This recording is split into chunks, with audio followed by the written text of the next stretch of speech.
Hashtag the nephew who became the king of pop. Inside Jaafar Jackson's journey to play Michael. Picture this. You are 20-something years old. You have never acted a single day in your life. And a major Hollywood producer wants to know if you can become the most famous entertainer who ever lived. Not impersonate him. Become him. Oh, and by the way, that entertainer is your own uncle. That is not a hypothetical. That is exactly the position Jaafar Jackson found himself in back in 2020, years before anyone outside a small circle of producers and studio executives even knew his name. Today, his face is on posters in nearly every country on Earth, and the film he carried, Michael, has become one of the biggest music biopics ever released. But how does a total newcomer end up holding that much weight on his shoulders? And what does it actually feel like to walk onto a soundstage built to look like your late uncle's childhood home? Stick with this video because by the end you are going to understand exactly how this unlikely casting came together, what it cost Jaafar physically and emotionally, and why the people who worked closest with him keep saying the same surprising thing about his performance. Hashtag an audition unlike any other. Most actors chasing a role this big would fly to a studio, sit through rounds of callbacks, maybe do a screen test in full costume under bright lights with executives watching from the shadows. Jaafar did something completely different. According to Interview magazine, producer Graham King first approached him about the project all the way back in 2020, and instead of walking into a traditional audition room, Jaafar simply recorded himself speaking in his uncle's voice and sent the clip over as a voice note. King's response? He called back almost immediately. Think about that for a second. No formal casting session, no elaborate showreel, just a short recording sent from one phone to another. And yet it was enough to set in motion a process that would eventually stretch across years, according to the same Interview magazine profile. What do you think was going through King's head in that moment when he first pressed play? A producer hears hundreds of pitches a year. Something in that voice note must have landed differently. That was really just the beginning, though. Even after that initial spark of interest, the studio still ran a global search for someone to play Michael Jackson, auditioning talent from all over the world. Jaafar stayed in the running the entire time, refusing to let anyone else take the role out from under him, and the production ultimately locked him in as its Michael in January 2023, when director Antoine Fuqua officially cast him. Fuqua did not stay quiet about why he made that call. Speaking to Variety around the time of the announcement, the director described feeling an immediate connection with Jaafar the first time they met, and credited him with a natural gift for channeling Michael on camera. That is a bold statement from a director who has worked with some of the biggest names in the business. So what exactly did Fuqua see in that first meeting that convinced him this was the right choice? Hashtag years of preparation nobody saw. Here is something that might surprise you. The gap between that first voice note in 2020 and the film's eventual release in 2026 was not a quiet waiting period. It was years of what Jaafar himself has described as obsessive, largely solo preparation. He was not just memorizing dance steps or watching old concert footage on a loop, although there was plenty of that too. He was quietly building an entire internal version of his uncle, piece by piece, long before a single camera rolled. And the physical transformation eventually became public in a way that stopped people in their tracks. When the studio released a first-look photo showing Jaafar in full costume, recreating the man-in-the-mirror look from Michael's Dangerous Tour era, fans online reacted with genuine disbelief at how closely he resembled his uncle. That image carried extra weight for another reason too. It was captured by photographer Kevin Mazur, someone who had photographed Michael Jackson throughout his actual career, which meant the past and the present were, quite literally, being framed by the same set of eyes. Producer Graham King later put the transformation into words that fans quoted constantly online, saying that with Jaafar, every look, every note, every dance move is Michael. That is a striking thing to hear from the person financing and shepherding the entire production. But here is a question worth sitting with. Is it actually possible to fully inhabit someone else's identity on screen? Or is there always a version of yourself that inevitably shows through? Jaafar himself would eventually have a very specific answer to that question, and we will get to it. Not an impersonation. During a conversation with actor Miles Teller, published in Interview Magazine's spring 2026 issue, Jaafar opened up about how strange it was to finally see the finished performance playback. He talked about his own mother watching footage of moments she remembered living through firsthand, except now her son was the one on screen recreating them.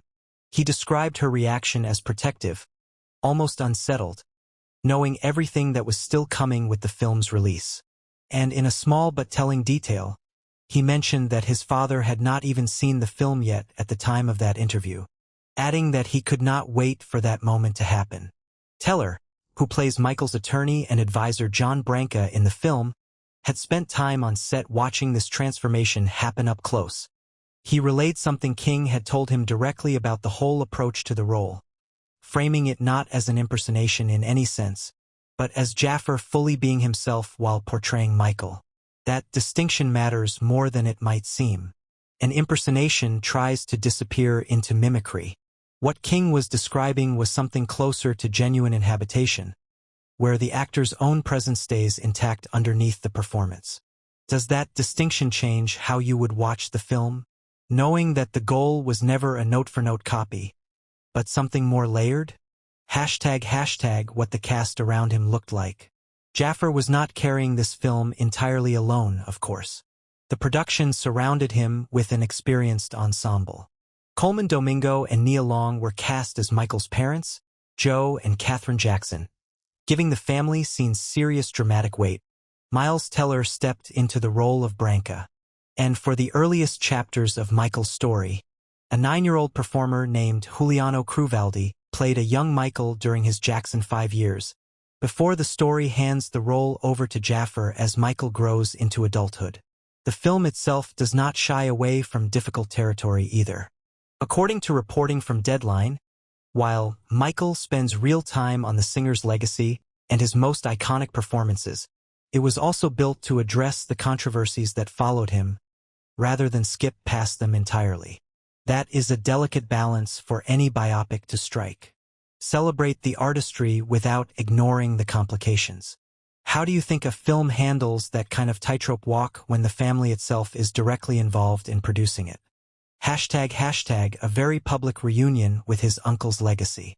Once the film moved from production into its press cycle, Jaafar found himself doing something almost as unfamiliar as the acting itself.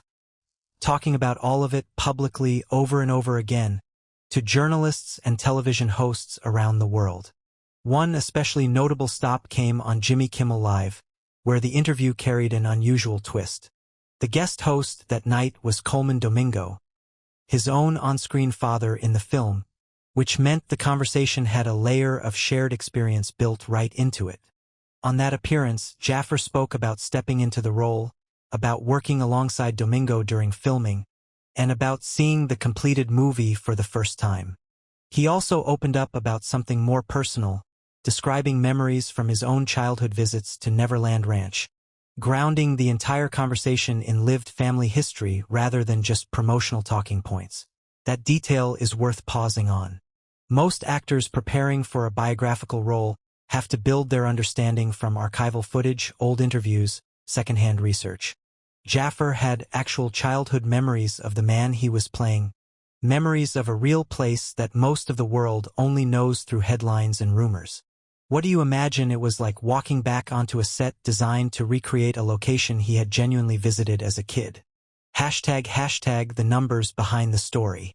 By the summer of 2026, Michael was not just an emotional undertaking for its star. It had become a genuine box office phenomenon. According to reporting from Hudson Valley Press, the film climbed to the number 2 spot on the worldwide box office chart for the year and pushed toward the $1 billion mark globally, powered in large part by strong turnout from international audiences. Longtime Jackson family attorney and estate co-executor John Branca spoke about what that milestone meant beyond the ticket sales themselves. He described the project as finally allowing Michael's actual story to be told, rather than the countless competing versions, real or invented, that had circulated for years. In a quieter moment during that same conversation, Branca reflected on the emotional response the film had generated.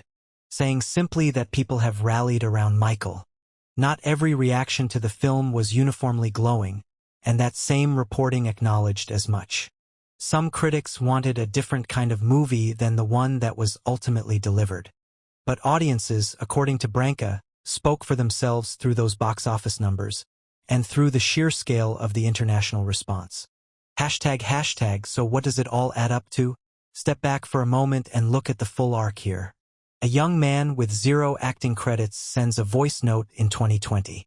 He spends years quietly building a performance almost entirely on his own time, refusing to let a global casting search push him out of contention. He gets locked into the role in 2023. He absorbs years more of preparation, physical transformation, and pressure from a family watching every step. And by 2026, the film built around that journey is sitting near the top of the worldwide box office, discussed on late-night television, and reframing how an entire generation understands his uncle's story. Along the way, the people who worked closest with him, a veteran director and award-winning producer, a fellow cast member who watched the transformation happen in real time, all kept circling back to the same idea. This was never meant to be a copy. It was meant to be Jaafar, fully present, carrying his uncle's story forward from the inside of his own family rather than from the outside looking in. That leaves a genuinely open question, and it is one worth thinking about before you scroll away from this video. When someone plays a family member on screen, someone the whole world already thinks they know, whose story is it actually telling in the end? The world's version of that person, built from decades of headlines and concert footage? Or the private, unrehearsed version that only shows up in a home video, or a quiet conversation, or a memory of a ranch most people will never get to see? Drop your own take on that in the comments. And if a specific part of Jaafar's journey stood out to you more than the rest, the audition, the transformation, the box office run, say which one, because that is likely to shape where the next video in this series goes.